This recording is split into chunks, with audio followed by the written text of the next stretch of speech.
everybody, welcome back to Rainbow Acrylics. My name is Claire.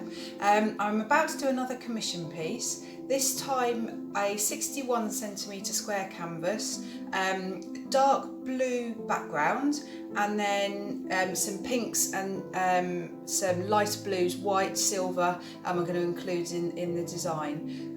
So looking forward to seeing how this will turn out. So I've got all my paints ready. I've mixed up a really beautiful dark ultramarine colour here.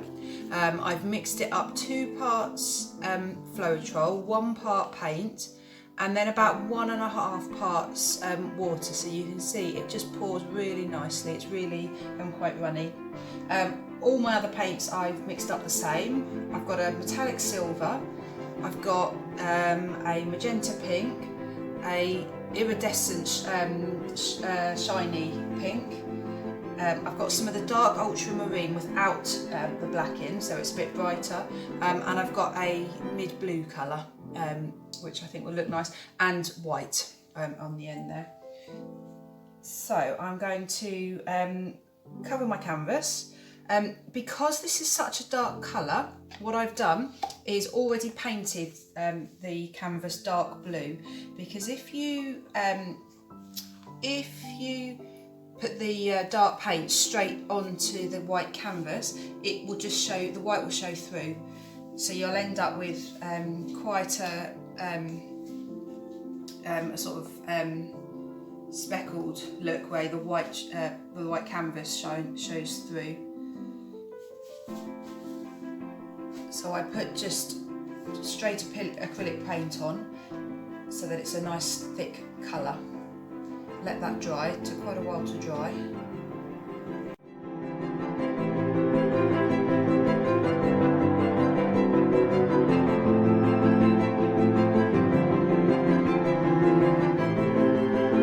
I've just decided last minute to add a little bit of Paynes grey in. It's a very dark grey, but that has a slightly blue tone to it. So I'm just going to add a little bit to try and give some more contrast. The design, I'm going to do it, put the colours through the centre of the canvas, but I want the design to actually spread to the edges. So I think what I may well do is do a central layering of paint, but then have some paint coming off at a couple of different angles, just to make sure that it can reach the corners.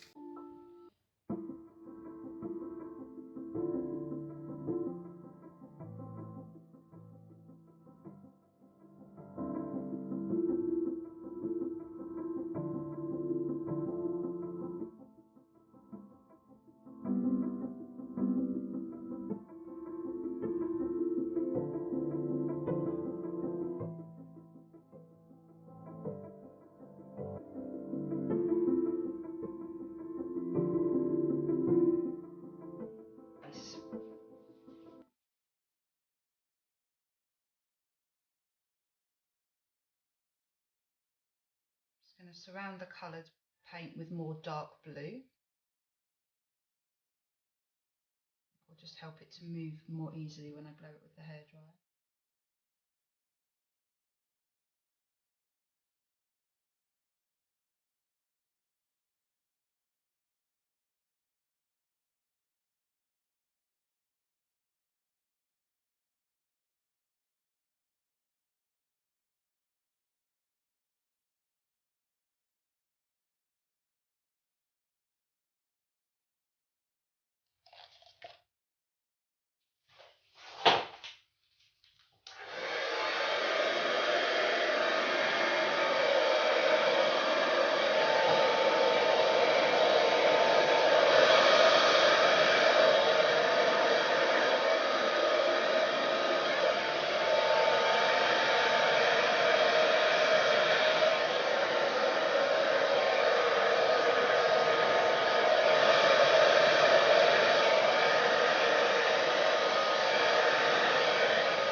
Reverse the air bubbles again.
white now, so I'm just going to carry on blowing around with my mouth.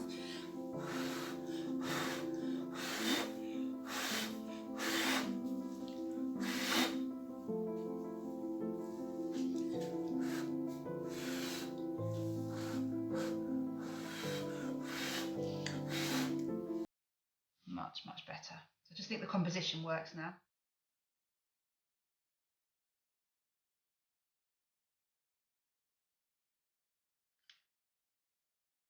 Right, give it a good torch, see if we can get any more cells coming up. So I think we will do. I can just see some white laying over the top of some colours. So I think the heat from the torch will help the colours underneath to come through.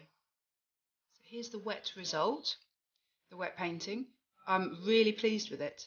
I really think it matches what my customer has asked for. So I'm going to go in for a close-up to show you. I'd love to know what everyone thinks, so please leave me comments under the description of the painting on YouTube.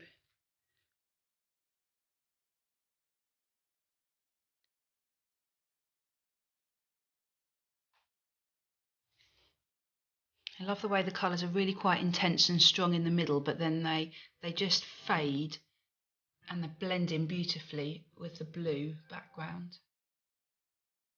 I'm really happy with the way it's managed to go right to the edges. And you've got just a few little blocks like there in the middle at the top there of the original blue. Look at those cells. It just looks very delicate, very pretty. So brighter in the centre, but then I just like the way it flows. It's very delicate.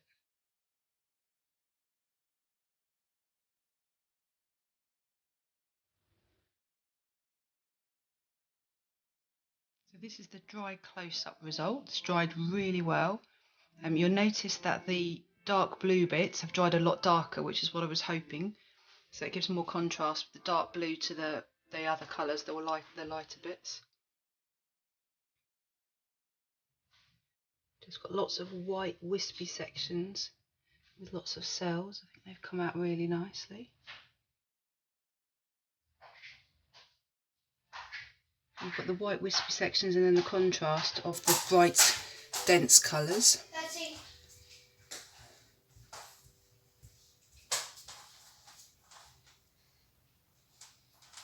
Look at those cells and that lacing.